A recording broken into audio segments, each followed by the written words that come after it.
Il était difficile de voir un joueur congolais changer son maillot, sinon Savareuse, avec un autre joueur adverse pendant ou après le match, faute non seulement du manque, mais aussi d'un équipementier en bonne due forme. Cela relève désormais du passé car le ministre des Sports, Ngolo Ndélé, dans cette nouvelle vision de reformer et de redynamiser le sport, vient de signer avec une marque de renom, j'ai cité Macron, afin d'habiller désormais les différentes sélections des Diables Rouges. À retenir que l'équipe nationale de football disposera de 75 maillots de compétition, soit 3 maillots par joueur pour chaque rencontre, pour une gestion professionnelle de l'indépendance et des exigences du haut niveau. Il ne sera plus question pour les Diables Rouges de manquer de maillot.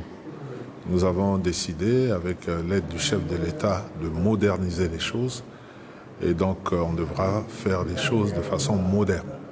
Donc, ici, nous avons signé désormais l'équipe nationale, s'il faut dire les équipes nationales du Congo, seront habillées par Macron pour faire comme les autres. On ne peut pas être dans une équipe nationale et manquer de maillot, c'est pas normal. Et maintenant, on ne vivra plus ça, c'est terminé.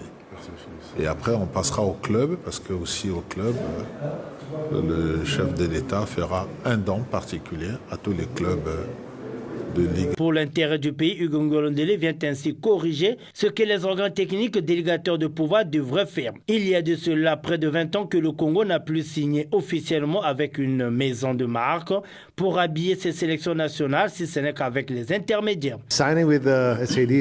La fédération et tout le sport congolais, il gagne à avoir une brand internationale comme Macron parce que nous sommes très spécialistes et professionnels dans tous les sports et nous pouvons apporter à la fédération beaucoup de détails spécifiques dans tous les sports. Et c'est ça qui est très important pour le partenariat. Le Congo, il gagne beaucoup, comme on a dit, Macron gagne beaucoup parce qu'on a une présence dans le territoire qui serait très importante et une visibilité qui serait très importante.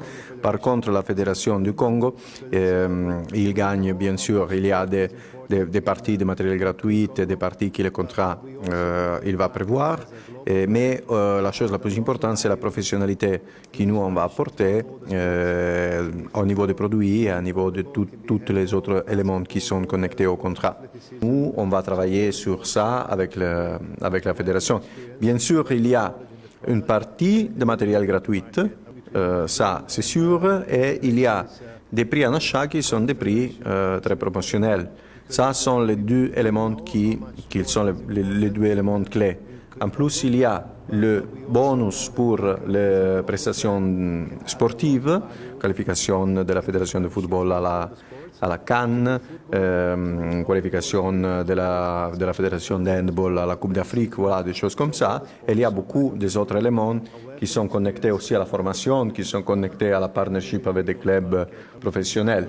C'est un contrat complet, mais il y a beaucoup d'éléments. Au-delà des équipes nationales, ce partenariat profitera également au football local. Les clubs de Ligue 1 recevront une dotation en équipement de compétition offerte par le ministère en charge des sports, contribuant ainsi à l'amélioration des conditions de pratique et à la professionnalisation des compétitions nationales.